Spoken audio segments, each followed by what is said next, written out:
It's not just the tech, being able to showcase why that tech is beneficial for the customer. What are some of the biggest challenges that organizations face in finding game-changing talent? Been doing this for a little bit over a decade. One thing that organizations find very difficult is finding consultants who really do have that business process experience, that industry expertise. How does somebody become that game-changing talent? How do I level up so that I can be the game-changing talent that organizations desire in the marketplace? So I'll answer this in two phases. Embrace AI and get yourself upskilled in learning how to use it. That makes you that much more indispensable for the consulting group that you're part of. Now, the other piece of it, I think the more...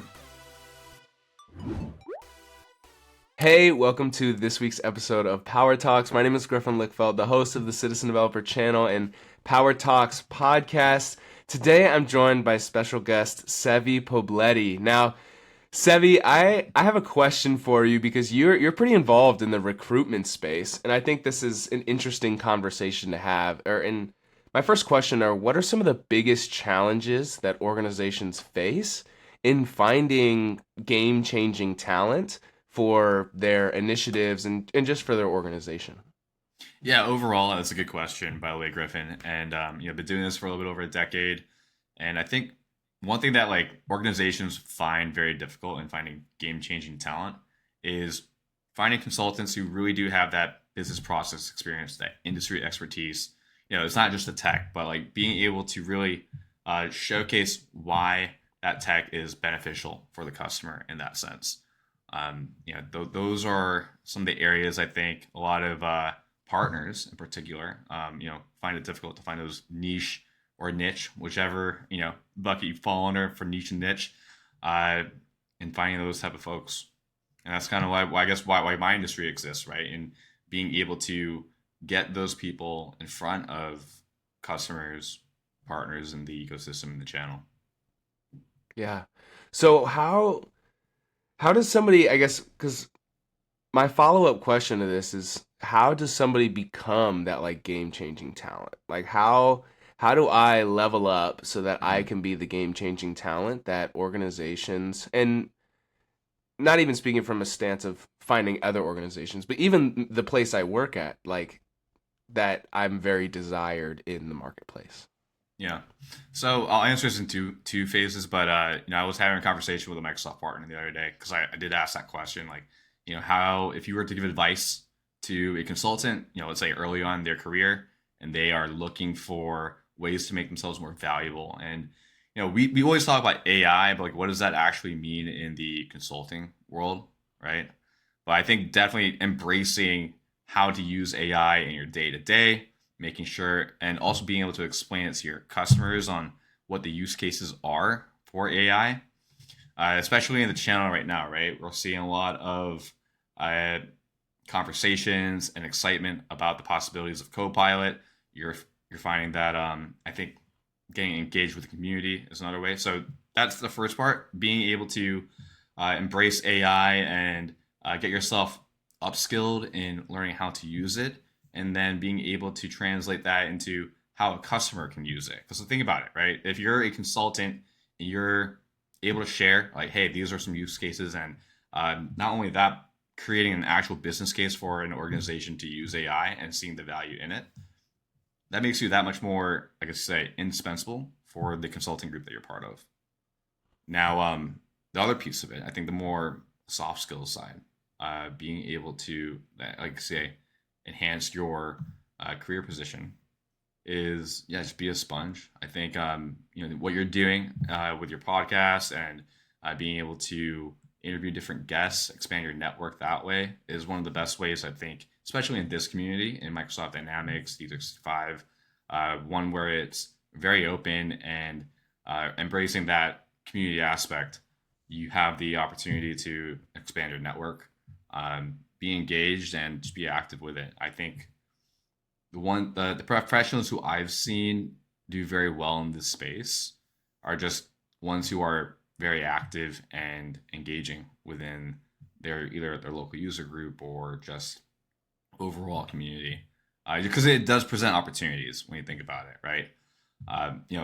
In my field in recruiting, being able to present those roles that don't typically come up on the job boards, for instance. But if you do have a personal brand, right, and that's how we got connected, I think, over LinkedIn, which is being able to have that visibility is, I think, very important, especially now in this digital age where you're not necessarily just relying only on your current organization, but how people view you overall. Sure. So I think something that's really interesting that you said is neither of those things that you said had to do with the Power Platform or Microsoft Dynamics. Like both things had to do with, understanding maybe an industry or business processes and soft skills. And again, something we talk a lot about on the show is like these transferable skills and how, maybe understanding those things. And I think it's really interesting how you echo that. It makes me think like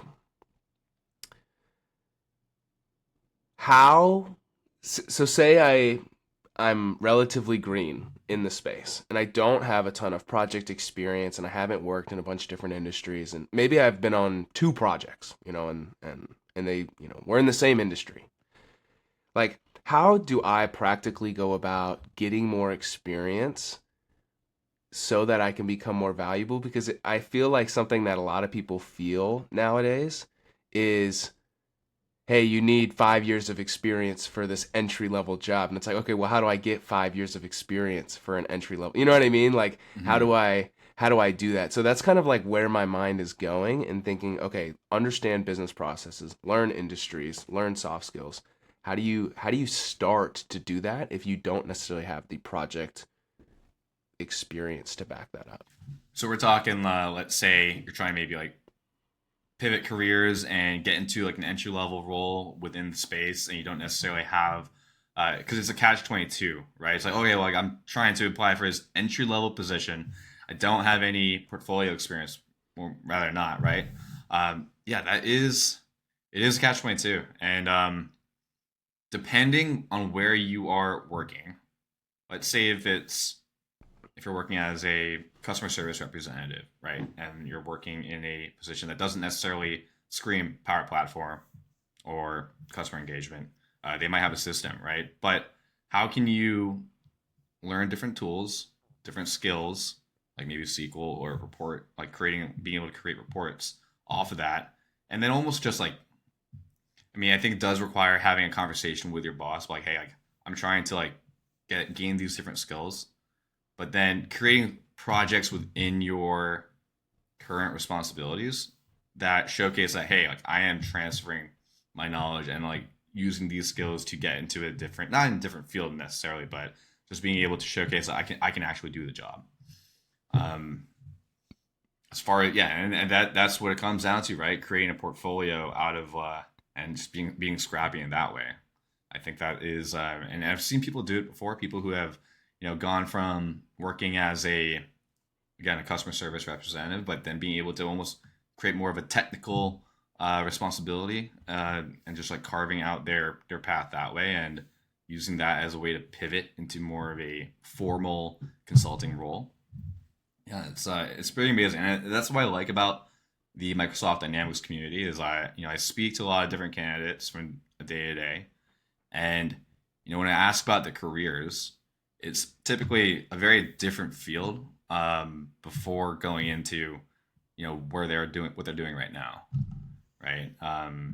Whether, I mean, consulting is a more traditional route, but you do hear a lot of people coming from the customer side and moving into consulting, and it's just because they had the opportunity to get hands-on experience with like an implementation. So let's say if somebody is more of like a champion or part of the implementation team on the customer side, and they're really enjoying what they're learning about doing an implementation, working with the consultant, it's a great way to have those conversations about pivoting and moving into more of a consulting role in your next opportunity.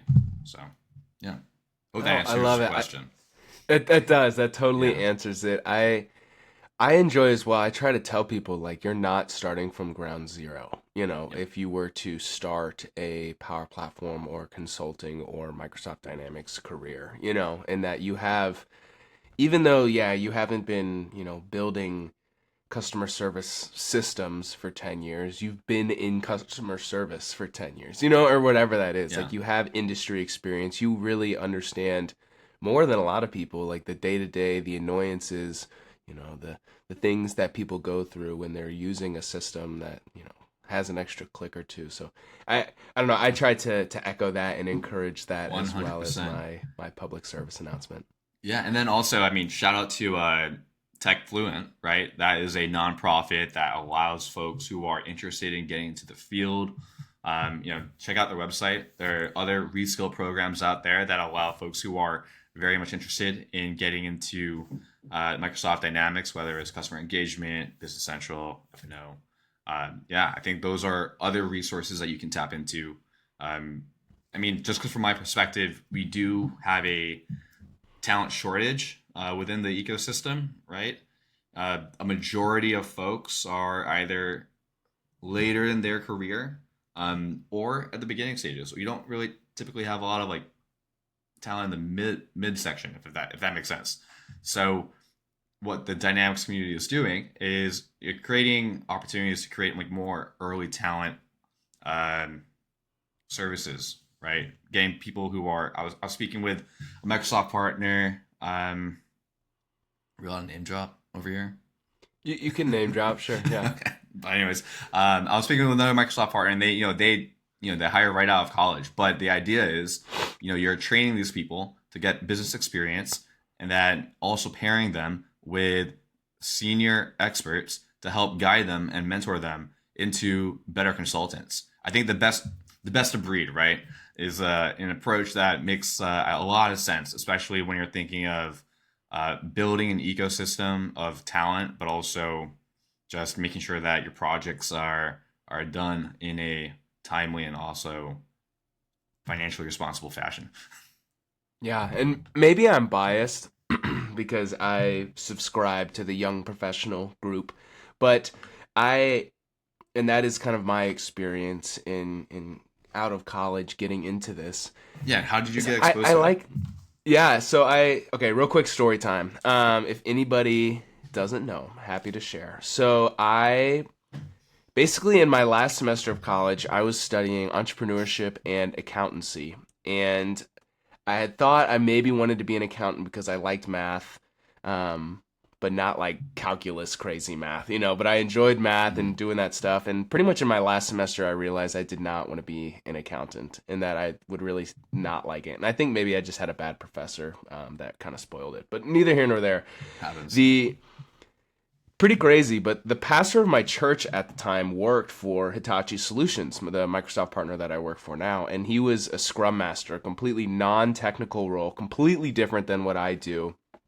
But he was just like, hey, we're hiring, and we're hiring people without any experience, kind of in one of these programs that you're talking about, where they bring us in and train us up. And he's like, I think you'd be really good at it. And one thing led to another. I got into that training program and spent about 3 months going from Googling what Microsoft Dynamics and the Power Platform was in my interview to, being on a project and billing. And I wouldn't say it was premature, like I was vetted in a way. I had several certifications in those 3 months and had done some internal initiatives and projects and doing all that. And so, but coming back to like what you were saying there, maybe I'm biased, but I like to think that companies like hiring some 22, 23, 24-year-old kid, like I like to think that they're going to be pretty hungry to like learn, have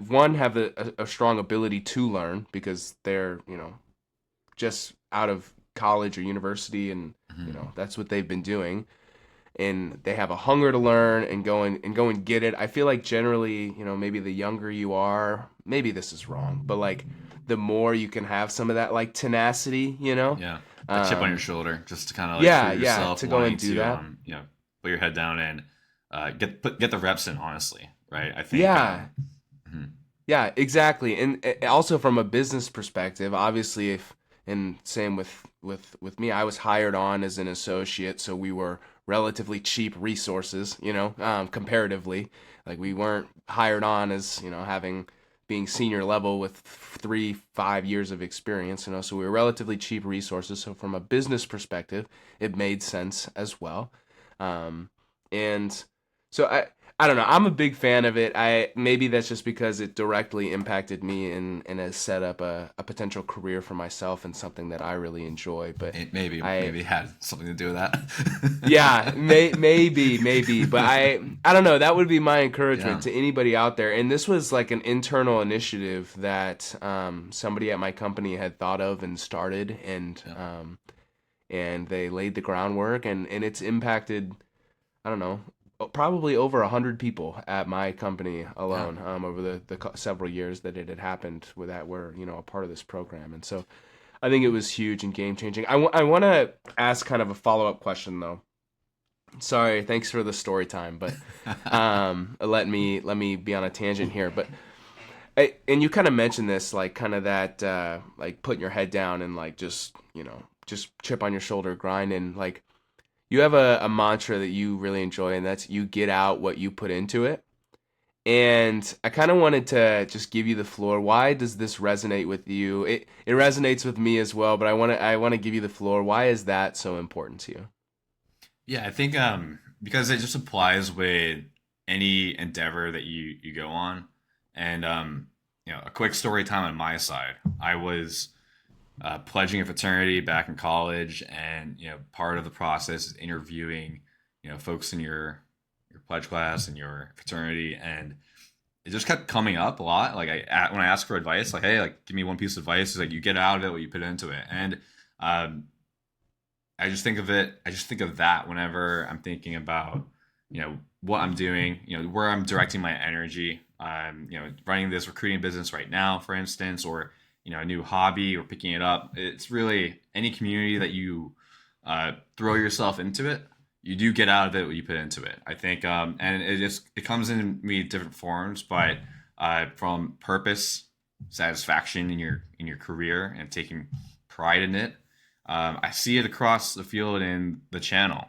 I see the MVPs of the dynamic space. You can really tell that they are very passionate about what they do, and I'm sure if you ask any of them, you get out of it what you put into it, and I think that does bleed into what we do here in recruiting, and in your space as well, and consulting. It's yeah, you don't want to necessarily just like treat it as like more of a passive thing. So yeah, I think that's kind of like where that comes from, as far as like one of the things I like to think about when I'm going through what I'm doing. Hey, if you are finding this video impactful or insightful, be sure to like and subscribe. But more importantly, if you are wanting to learn more about the Microsoft Power Platform, then you are going to want to check out the completely free self-paced course that has all of the hand-picked content directly from me, as the first link down in the description down below. This is going to teach you everything you need to know about the Power Platform to get started and pass your first few Microsoft certifications. I can honestly say that as a Power Platform consultant myself, that I love what I do, and I don't think many people in today's day and age can say that. If you are wanting to learn more, as I mentioned, be sure to check out the first link in the description down below to get in direct contact and connect with me. All right, let's get back to the conversation. A follow-up on that story. Do you have an example of where, putting in effort and being consistent helped paid off and, pay dividends in your career? My career, yeah, I think like when I first started, similar to you, right, just kind of putting your head down. If you were to ask anyone who I worked with at the firm I first started out with, doing recruiting, they would tell you that I was one of the guess you say harder workers out there. And I think that for me, it set up a good foundation for how I run my business now, and also just understanding to stay even keeled, because like recruiting is it's a sales job at the end of the day, and it comes with your a set of roller coaster of emotions, and I'm sure consulting does the same thing too. It's like it's never the same. So I think just like being able to get the reps in early, and the more reps you get in, the better. Just kind of helps set you apart from what you're doing in your career. And I think that's advice for anyone. Just like making sure you just get the reps in. Good reps, bad reps, they're still reps. So Yeah. yeah. Okay, so you've made me want to segue into recruitment and recruiting. And so, I mean, correct me if I'm wrong, you have nearly a decade of, recruitment experience. And I just wanted to ask you what initially kind of drew you to, that industry, that level, that sort of career, and how has your approach to recruiting evolved over time? Yeah. So if you were to ask me like 10 years ago, like what got me into recruiting, you'd say, I just needed a job. Any job, please just give me a job. Right. And it was, and I'm very fortunate for this job because it did direct me into what I'm doing today still. But yeah, like when I first started, this was, I don't tell many people this, but like, it was the only job that offered me only offer I got, so I had to take it. So I use that as like and it instilled some sort of like work ethic. I was like, all right, well, Sevi, this is like your ticket to your career. Make the most of it, and that kind of just kind of motivated me to want to do really well.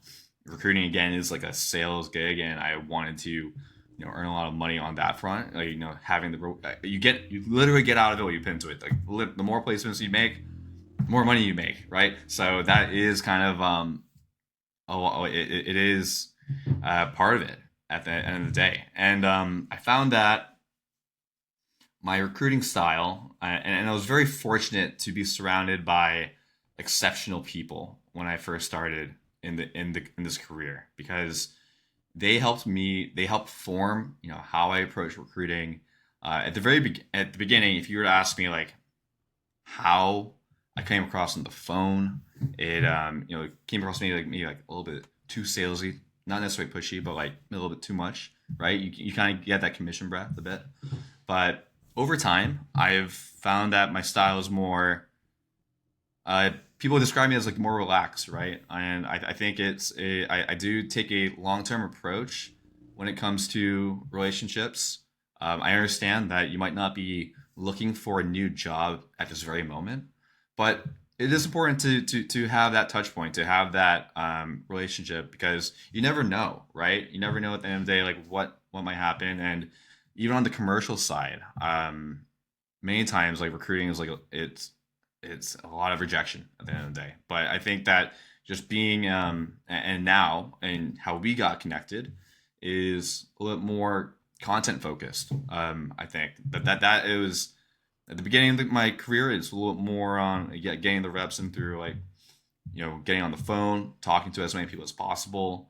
I'm actually an introvert, so I love the approach of like digital content strategy now, and I think having that be as part of my arsenal, so to speak, in approaching my business, it's like the one to many approach rather than just like one person at a time, right? I still carve out time to do that. Don't get me wrong, but I do think that there is a lot of value, especially as a running your own like book of business, to be out there, be present, and show up to the community in different ways. And yeah, I hope.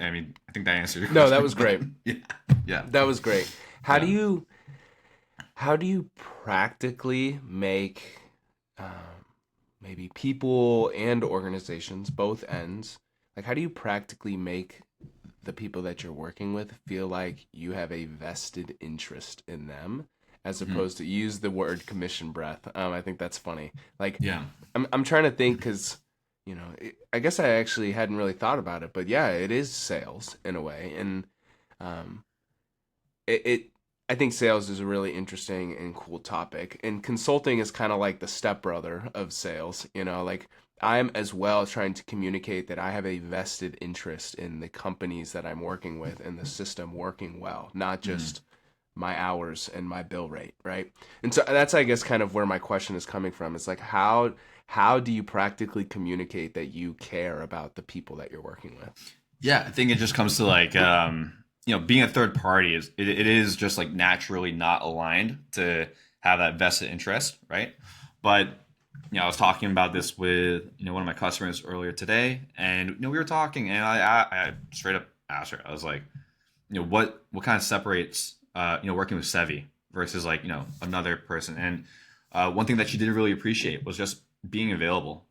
Being available, being able to consult. The situation was like they were in a greenfield implementation for migrating over to a new system, and initially they were pitched to have like a contractor on board, but as we walked through and kind of talked about their situation, the company growth, and their plan on not just next year but like the following couple of years, I advised them. I was like, hey, it might make more sense to turn this into more of a direct hire position so you can have somebody in the long term be part of it.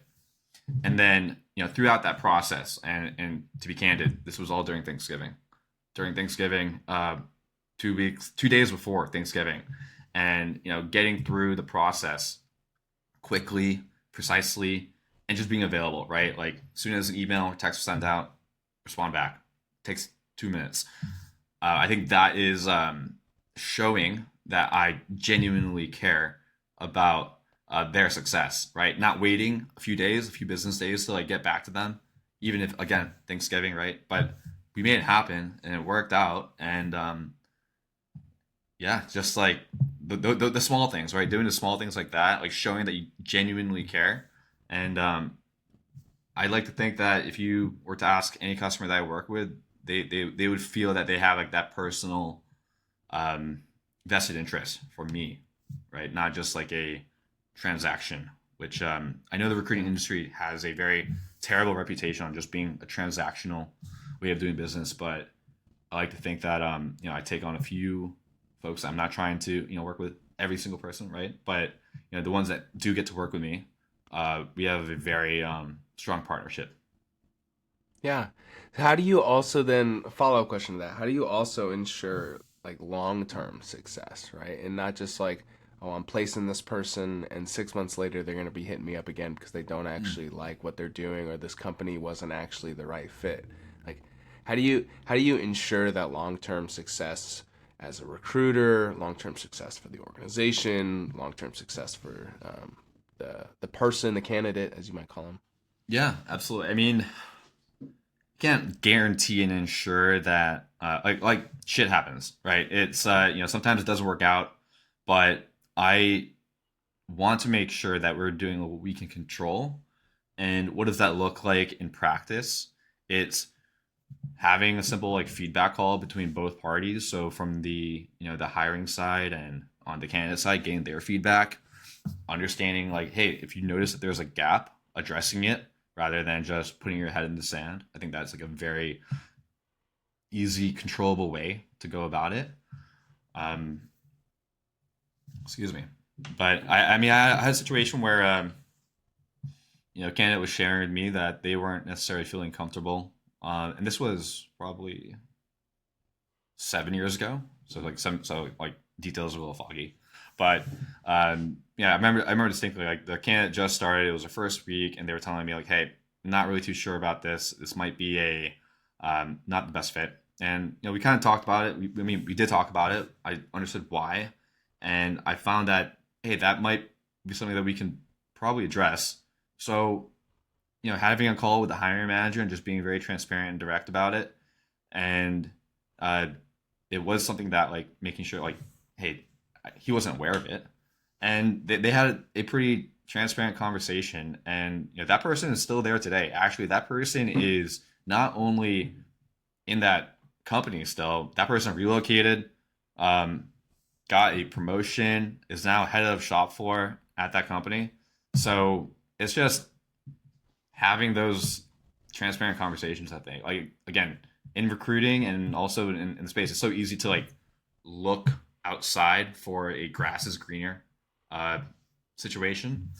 But if you're bored or not too fulfilled with what you're currently doing, but you like the organization, you can have a conversation. Say, hey, I'd like to try out something else, right? One of the things I always advise candidates is, even before exploring opportunities through me, it's important to think about, have I actually done what I can to, feel fulfilled in the position I'm in, right? Because if you don't understand why you're looking, and you're just looking to, and if it's more, if those are things that can be addressed with your current employer, you owe it to yourself to try it out, not just like clock out, check something out, and then, because more likely that gap that you're feeling is going to be there a year, a few months down the line when you go to that next gig, right?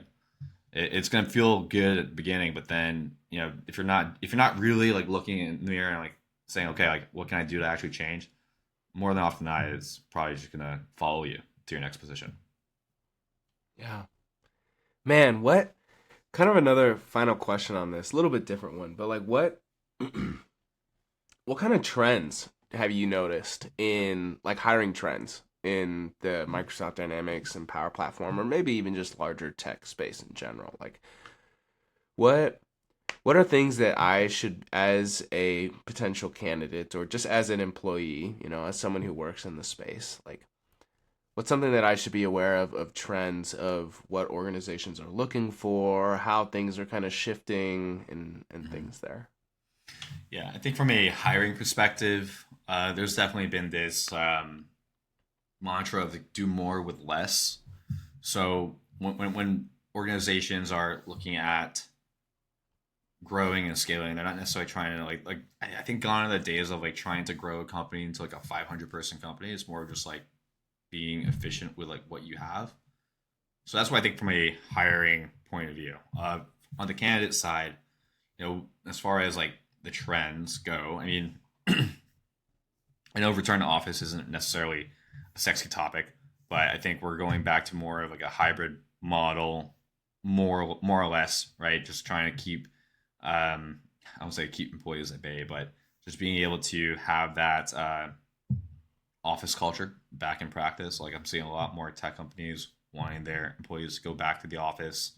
I work remotely, and has its trade-offs, but at the end of the day, I can see why companies want to do that.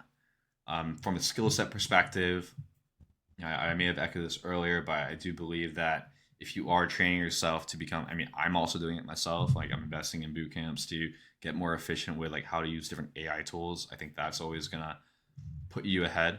Um, and we hear it across the board. If I have an employee who is AI enabled and more efficient and knows how to use AI to their advantage, I'm probably going to go with that person rather than the person who doesn't know how to do it and is stuck in working more manually because there are just like a lot more ways to be more productive if you can find ways to use AI, right? So yeah, that's Yeah. those that's what I'm hearing like from like hiring managers when I ask them like, hey, like, how can a consultant make themselves like more valuable in your eyes? What can they do differently? Those are, yeah, those are some of the things that I've been hearing. Yeah. What's like one you were talking a little bit about personal brand and, kind of that online persona earlier. What's like one tip, like maybe it's resume tip, maybe it's personal brand tip, like what's one 5-minute win that somebody can change on their LinkedIn profile or add to their resume that is like a huge difference maker in your eyes? Can I give a few? Can I give like a few tips, like a few Yeah, like short please, tips? please. Okay. Yeah, like narrowing it down to one. I think just being clear about what it is that you do. So, for example, Darren, I go on your LinkedIn profile. You're a certified Power Platform developer who hosts podcasts. I know that. Great. That is what I want to see. What you do. I think on LinkedIn we get a little too creative and try to get fluffy with our taglines, and it does not. I mean, I only have like 2 seconds to really look at things, so it's I have to like I don't want to have to do a lot of different clicks to like make sure that I am seeing what I'm seeing. Now, people might do that on purpose, but again, for getting the purpose of getting discovered, I think it's important to just be very clear about what you do.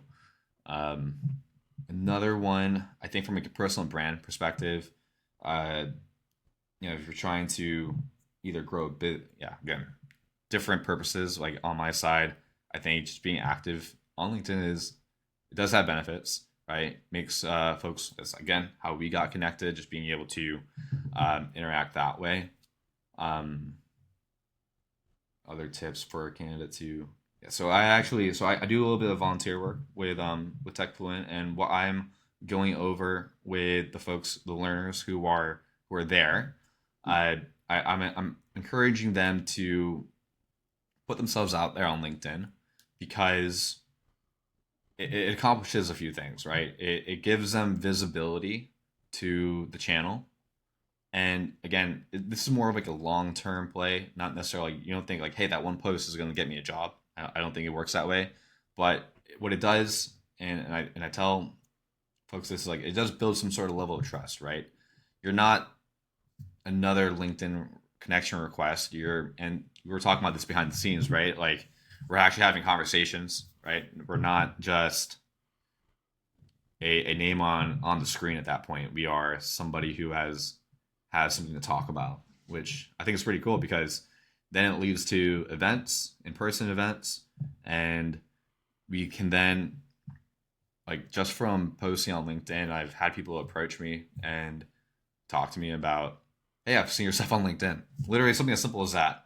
And, relationship starts that way. So I do think there is value in that. Again, not everyone's trying to build relationships that way, which I totally get. But yeah, that's a short, long tip. No, that's great. I kind of a final question here. I want to ask you a little bit more about DASS Recruitment. And you've been kind of running this for the past 2 years, and this is my understanding. This is your baby, right? Like, this is what you do. Yeah. I kind of wanted to ask you a couple questions. The first one being, like, what's kind of been the most rewarding part of doing what you do and running that company?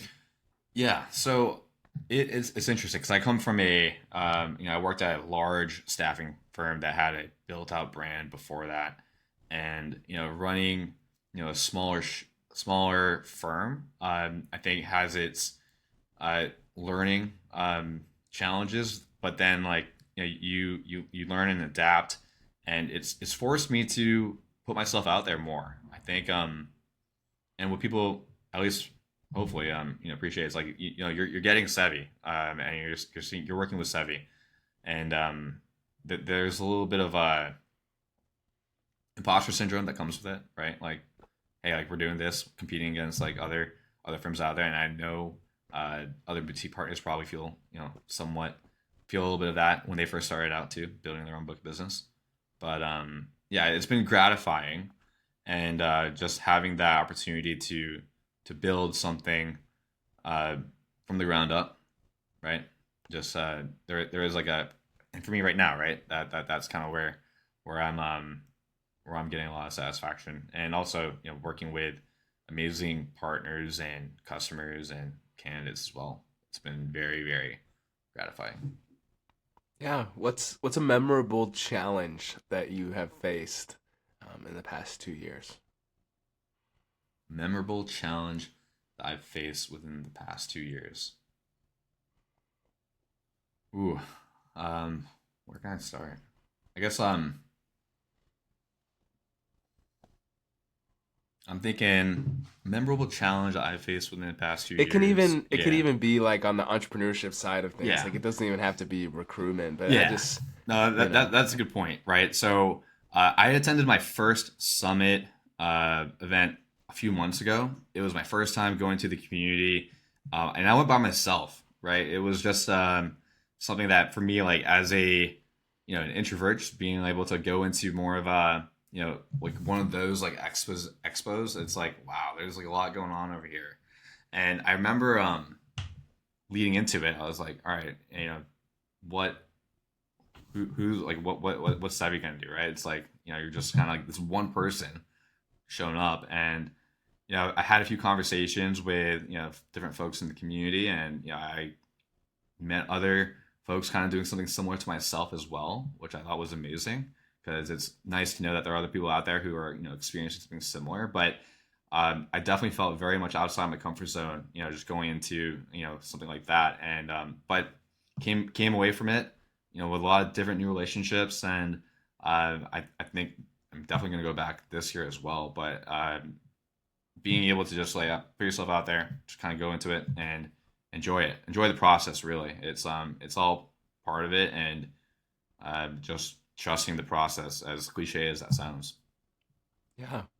No, that's awesome. I think that's well said, and I don't think there's anything that I can add to what you have to say there. I'd love to wrap up the end of our show, taking us to the after hours, happy hour segment of the show. And kind of just give you the floor here a little bit. Talk about some of your hobbies and passions. I know we were talking about reading before we started recording, but who is Sevi and some of the things that he does outside of find amazing long-term fits for candidates and companies. Besides finding the fit, you might make fun of me for this, but I love reality TV. Reality TV. Yeah, it's like yeah, all right. It's my sister got me into it, but the Traders on Peacock. If you don't walk, I'm not familiar. Yeah, it's kind of like Mafia. It's like a live version of Mafia, and then Alan Cummings, he's the host of it. Very animated. It's out in this like Scottish castle.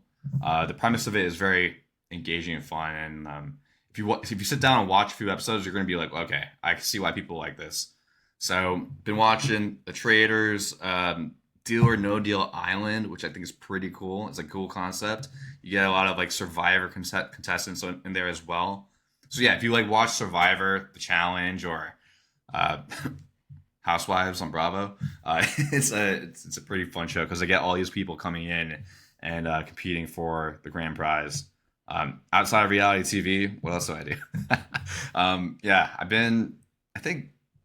So like this year, I've been trying to get more consistent with. I think like when you run, and recruiting is very much it is a time intensive job, because and sales I think in general is, especially like when you're first building a book of business. But I think finding time for myself, like getting back to the gym, that's like one thing I'm been a little bit more focused on this year. I think the past 2 years kind of slacked off a little bit on that, so wanting to get back into shape more. Yeah, get back into shape. Just trying to do that. That's been like a big thing for me. I guess it's February, so we'll see how the rest of the year pans out. But I've been happy doing that. I think I've been going to a social club, which is more of like just a fancy way of saying working out with the same group of people in different classes. So that's been something I've been working on. Yeah, it's kind of. Well, I can tell you the gains. I can see them. Gains? No. Yeah. You can see the gains. I can see the gains. That's what I want. Been trying to slim down a bit, so like I mean, maybe it's like.